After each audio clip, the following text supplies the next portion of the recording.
Assalamualaikum warahmatullahi wabarakatuh. Bismillah, alhamdulillah, la hawla wa la quwata illa billah. Allahumma salli wa sallim wa barik ala sayyidina Muhammadin wa ala alihi wa sahbihi ajma'in. Bersyukur kita kepada Allah subhanahu wa ta'ala. Salawat dan salam senantiasa tercurah kepada uswah kita, kekasih hati kita, baginda Rasul Muhammad sallallahu alaihi wasallam. Para sahabat detasmen terapi Qurani yang dirahmati Allah. Kita tentu pernah diuji sakit oleh Allah Subhanahu wa taala.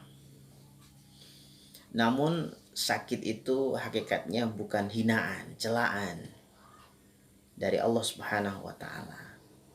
Tetapi kita bagi seorang muslim, muslimat menyadari bahwa sakit itu adalah ujian dari Allah Subhanahu wa taala agar kita semakin mulia, agar kita semakin istimewa, agar digugurkan dari setiap dosa dan akan diangkat derajat kita di sisi Allah Subhanahu wa taala.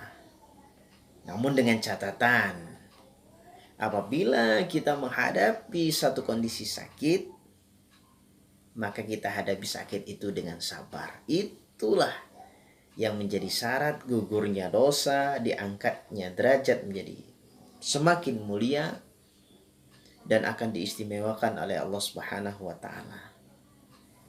Jadi tidak mungkin kita ini tanpa ujian, dan salah satu ujian itu adalah musibah, yaitu sakit. Maka dalam banyak hadis Rasulullah Shallallahu Alaihi Wasallam memberikan nasihat, memberikan arahan, bimbingan kepada kita. Beliau Shallallahu Alaihi Wasallam menyampaikan salah satunya di dalam Sunan Ibnu Majah. Inna idhamal jazai ma idhamil bala. Wa inna allaha idha ahabba qauman ibtalahum. Faman radiya falahu ridha. Wa man sakhata falahu sakhat. Rasul menyampaikan sesungguhnya besarnya balasan tergantung dari besarnya ujian itu. Maksudnya besarnya pahala, besarnya kemuliaan, ya besarnya kemurahan Allah Subhanahu wa taala itu tergantung ujiannya. Dan sesungguhnya Allah apabila mencintai satu kaum, satu pribadi, satu diri, jiwa seseorang, maka dia akan pasti menguji mereka. Barang siapa yang ridho dengan ujiannya itu, ridho dengan ujian sakitnya, ya karena keridhoan ini juga sebenarnya adalah sebuah ungkapan yang susah untuk dilafadzkan, ya susah untuk dibicarakan, susah untuk diomongkan, ya bahkan di dalam tinjauan medis, di dalam tinjauan psikis juga, seseorang yang ridho, seseorang yang menghadapi sakitnya itu tanpa ratapan, tetapi dia hadapi sakit itu dengan sabar, ini juga imunitas, meningkatkan kekebalan tubuh, meningkatkan daya imun, menjadikan stabil dari kerja organ-organ tubuh, dan akan menjadikan cepat sembuh. Itu hikmahnya, itu nilai plusnya, ya. Jadi sebenarnya sabar ini bukan pilihan, tetapi adalah salah satu jalan untuk kesembuhan. Ya, meskipun memang sakit ini juga bisa menjadi jalan dari sebuah kematian. Begitu ya.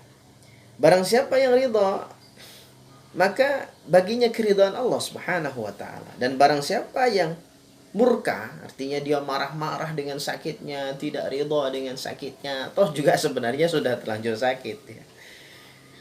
Dia meratap, gak terima atas sakitnya, dan memaksakan aku pengen sembuh segala macam, tetapi yang dilakukan justru malah emosi, yang dilakukan adalah justru marah-marah. Ini semakin fatal. Ya fatal di hadapan dirinya kepada Allah Subhanahu wa taala, fatal juga terhadap orang lain yang melihatnya. Jadi orang lain yang akan melihatnya pun bercampur aduk. Mungkin kasihan juga, tapi juga mungkin gemes, mungkin juga gregetan dan sebagainya. Ini. Jadi ingat bahwa sakit itu kesembuhan di tangan Allah Subhanahu wa taala. Kalaupun kita berobat ke dokter, kalaupun kita kemudian ruqyah, kalaupun kemudian kita minum obat, minum herbal, itu hanyalah jalan. Jalan bisa jadi memang itu menjadi jalan ikhtiar yang mendapatkan pahala dari Allah, jalan ikhtiar untuk bisa mendapatkan kesembuhan. Namun lagi-lagi ini yang harus kita luruskan, yang harus kita ada di dalam diri kita, bahwa itu adalah hanya jalan, bukan tujuan. Nah, oleh karenanya ini yang harus kita lakukan. Maka di dalam fikih kesehatan ini, ya kita harus tahu betul bahwa memang Allah menguji kita salah satunya dengan sakit. Dan masing-masing orang itu bisa sakitnya bisa berbeda-beda, meskipun sakitnya sama, tetapi merasakannya berbeda-beda. Lalu kemudian dalam hadis yang lain juga Rasulullah menyampaikan, hadis yang diriwayatkan oleh At-Tirmidzi, la yazalul bala'u bil mu'min hatta yamshiya 'alal ardi wa laysa 'alaihi khati'ah. Masyaallah, ini luar biasa. Ujian itu akan senantiasa menimpa seorang mukmin hingga dia berjalan di atas bumi ini dengan tanpa beban dosa lagi. Inilah yang kemudian sering disampaikan oleh para ustadz, ya, bahwa benar-benar kemudian sakit kita itu seperti layaknya api yang membakar kerak-kerak dosa. Nah, ada juga hikmah yang lain bahwa setiap sakit kita ini sebenarnya dalam rangka untuk seolah-olah mendaur ulang atau meregenerasi sel. Jadi sel-sel yang memang seharusnya mati, sel-sel yang harusnya rusak, biar segera, ibarat seperti pohon begitu, ya, sudah saatnya musim misalnya musim panas lalu kemudian rontok, dan ketika penghujan datang maka daunnya pun semakin rimbun, pohonnya pun tampak segar. Jadi seperti itu. Ini kalau hikmah dari sisi yang nampak, sisi yang fisik. Tetapi ada di sana yaitu dosa yang berguguran. Jadi oleh karenanya kalau kita diuji sakit tidak ada pilihan, dan memang bukan pilihan. Kita harus sabar. Karena ternyata sabar inilah yang kemudian mendatangkan keridhaan Allah. Ya, hati pun juga akan bahagia, dan itulah cara di mana kemudian imunitas akan semakin bertambah, daya tahan tubuh akan semakin bertambah, kerja sel-sel tubuh kita pun jadi imbang, ya, dan juga sistematika dari organ-organ tubuh akan bekerja semakin baik, ya, detak jantung pun akan semakin normal, semakin baik, sirkulasi darah pun juga semakin bagus, sirkulasi kaitan dengan pencernaan sebagainya itu juga akan berjalan baik, sehingga kesembuhan akan lebih dekat kepada orang yang sabar, ya, dikaitkan dengan tadi itu. Masya Allah. Jadi inilah yang dijanjikan, yang disampaikan oleh baginda Rasul Muhammad SAW, bahwa ketika kita sakit bukan pilihan, tetapi kita harus sabar. Karena itu cara untuk mendapatkan ridha Allah, cara untuk mendapatkan kesembuhan yang lebih cepat, cara untuk menggugurkan dosa-dosa kita. Dalam konteks hikmah lain, cara untuk, ya, menjadikan tubuh kita semakin fit. Ya, ibarat seperti yang saya gambarkan tadi. Sel-sel yang memang semestinya harus dirontokkan.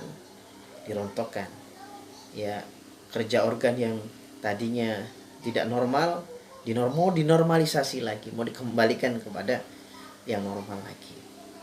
Masya Allah. Inilah yang kemudian mudah-mudahan menjadi bekal kita di saat kemudian ada ujian sakit. Siapa sih yang mengharap? Tentu kita semua tidak berharap sakit, tetapi juga sakit ini bukan pilihan. Kadang datang tiba-tiba. Kita sudah ikhtiar, kita sudah berusaha untuk menjaga kesehatan, namun ternyata Allah takdirkan kita sakit. Sehingga sakit ini bukanlah kehinaan dari Allah, bukanlah kebencian Allah terhadap kita, tapi justru cara di mana Allah ingin membersihkan, ya, membersihkan dosa, membersihkan kesalahan, dan mengangkat derajat kita semakin mulia di sisi Allah Subhanahu wa taala. Dan cara juga kalau kita lihat, ya, untuk menjadikan kita semakin sehat lagi, insya Allah. Mudah-mudahan kita semua diberikan kesehatan, kesembuhan, dan oleh Allah Subhanahu wa taala dimudahkan kita untuk beribadah. Karena intinya adalah itu, sehat adalah amanah di mana kita harus ibadah kepada Allah Subhanahu wa taala dengan sebaik mungkin. Apalagi momen Ramadan yang mulia ini, mudah-mudahan bisa kita manfaatkan dengan memperbanyak ibadah, ya, di mana kita mengisi hari-hari sehat kita. Dan mudah-mudahan dengan begitu, itulah cara syukur di mana kita akan semakin disehatkan oleh Allah Subhanahu wa taala. Dan sahabat-sahabat yang saat ini sedang sakit, mudah-mudahan Allah angkat penyakitnya, Allah sembuhkan sakitnya, dan Allah berikan kemudahan untuk ikhtiar mendapatkan kesembuhan, insya Allah. Mudah-mudahan berkah Ramadan sampai kepada kita dan juga keluarga kita, dan mudah-mudahan kita mampu mengisinya dengan penuh keistiqomahan. Demikian, billahi taufik wal hidayah. Wassalamualaikum warahmatullahi wabarakatuh.